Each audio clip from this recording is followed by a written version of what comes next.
teman-teman, balik lagi sama gue di channel Teras Progress. Terus progres sampai sukses. Untuk di konten kali ini gue mau jawab beberapa pertanyaan dari orang-orang ya. Soalnya masih ada banyak yang belum ngerti apa itu ikan cana. Langsung aja gue jelasin. Ikan cana itu sebenarnya ikan gabus ya teman-teman ya, atau snakehead. Kenapa dibilang snakehead? Soalnya dia dari bentuk kepala, dari bentuk badan, dan juga dari cara berenangnya di dasar, di atas air itu mirip seperti ular kalau lagi berburu ya.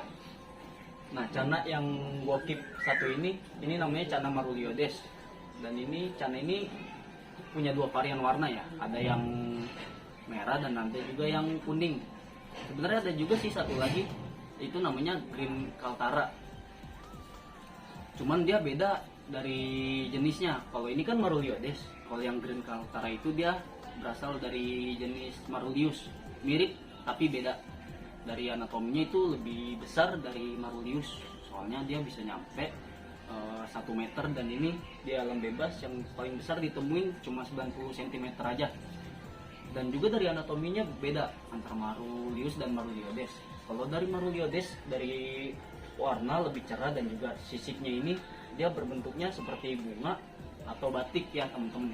Sedangkan kalau marulius itu dia bentuknya dari barnya sedikit, terus juga besar ya barnya ya, dan juga dia totol-totolnya itu mutiara bukan bunga.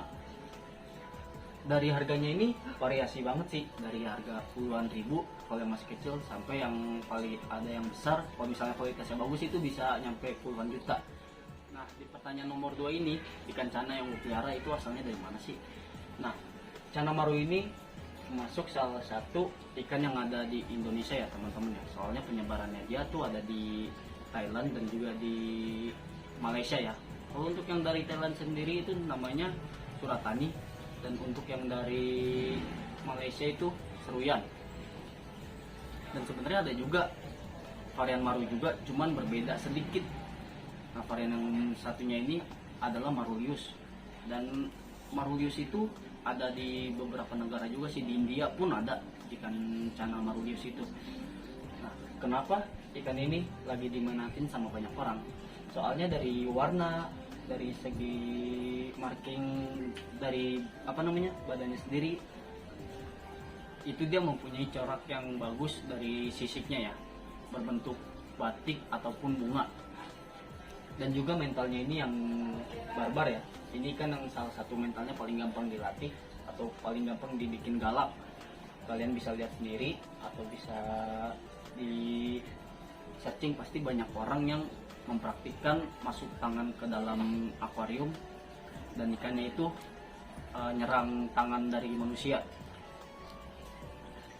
Dan juga ini salah satu ikan yang ada di Kalimantan dan Sumatera.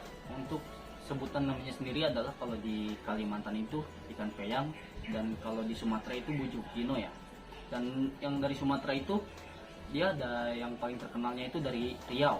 Kalau yang dari Kalimantan itu yang paling terkenal sih untuk varian yellow dari Sengkarung, dan yang untuk varian red dari Barito atau Kalimantan Tengah. Nah, di pertanyaan nomor 3, emangnya cana cuma ada di Indonesia? Enggak ya teman-teman ya, penyebaran cana itu luas dari Asia sampai Afrika. Bahkan di Amerika pun ini kan jadi salah satu ikan yang paling invasif karena memangsa beberapa ikan lokal dan harus diburu dan dibunuh.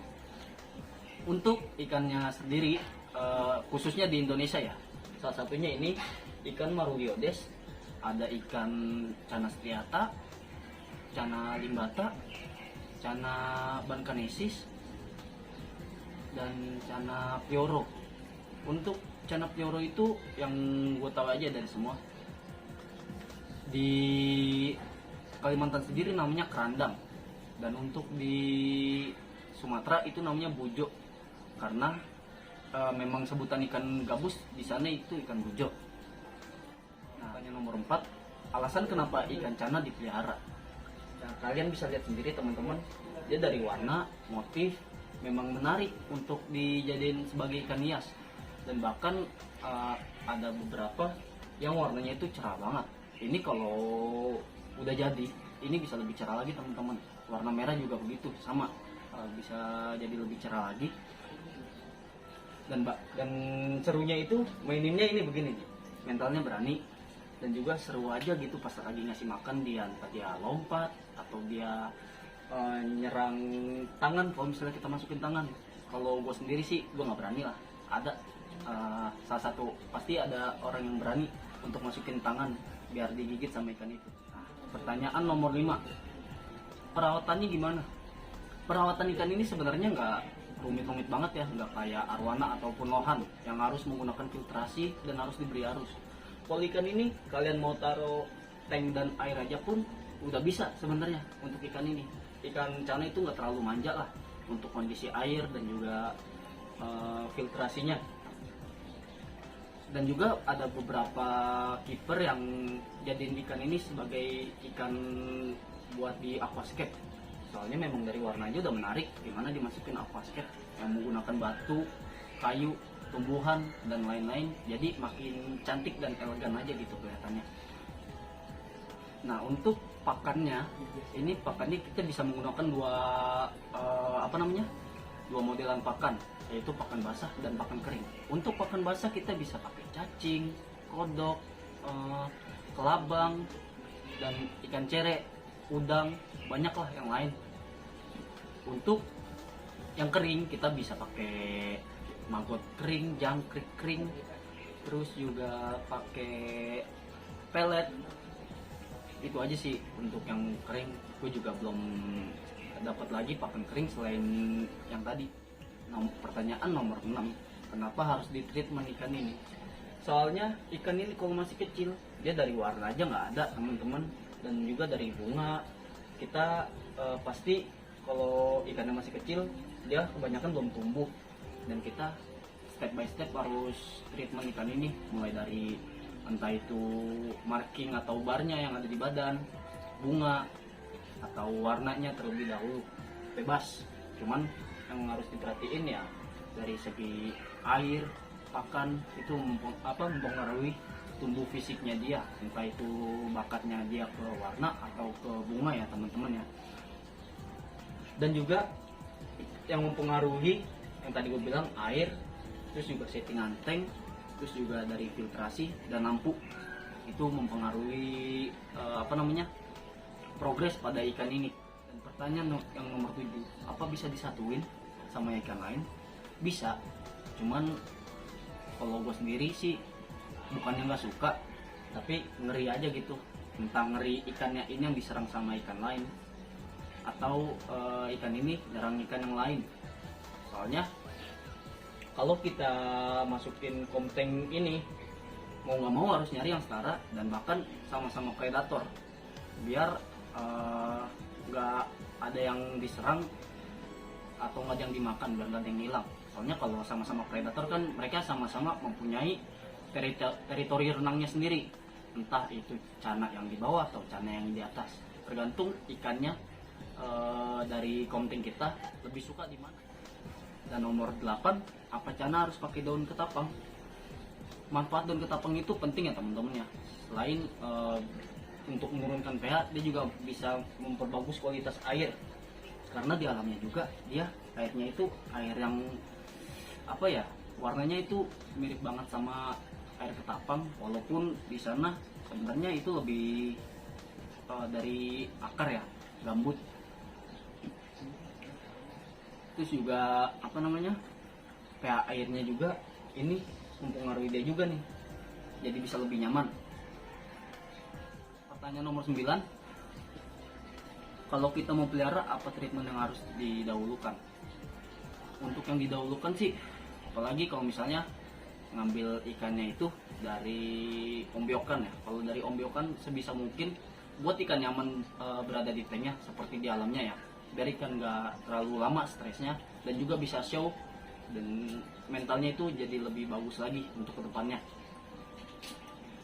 Dan juga untuk di progres ya, untuk ikan yang baru itu gue saranin lebih baik di progres bunga terlebih dahulu. Soalnya kalau udah timbul warna itu susah teman-teman untuk naikin ke bunga. Gue sendiri udah pernah punya ikan yang udah mati, sekarang kesian banget itu. udah mati itu dia nongolnya di warna dari size 15 sampai mau masuk 20 itu di warna aja, nggak ada cabung-cabung sekalipun. Makanya gue lebih saranin untuk ke bunga. Untuk warna nanti gampang lah, bisa dibantu pakai lampu dan progresnya itu banyak, bisa menggunakan galon atau ditaruh pakai tank di teras kayak yang gua lagi progres itu ya, yang di video pertama gua. Bisa teman-teman, bisa ditambah juga pakai ketapang atau pakai tumbuhan yang lain lah, termasuk daun kelakai dan juga bisa kayu secang. Nah, nomor 10 ini pertanyaannya, berapa lama perawatan cana sampai siap di kontes ya? Kalau pendapat gue pribadi untuk masuk kontes itu tergantung ya teman-teman ya. Kalian bisa lihat sendiri pada progresan ikan kalian itu udah bagus belum anatominya, udah mantep belum dari si warnanya, dari marking barnya sendiri dan bunganya. Itu kalian harus perhatiin. Kalau misalnya menurut kalian udah bagus untuk diikutin ke kontes, silakan aja. Dan gue juga belum bisa memastikan sih untuk berapa lamanya.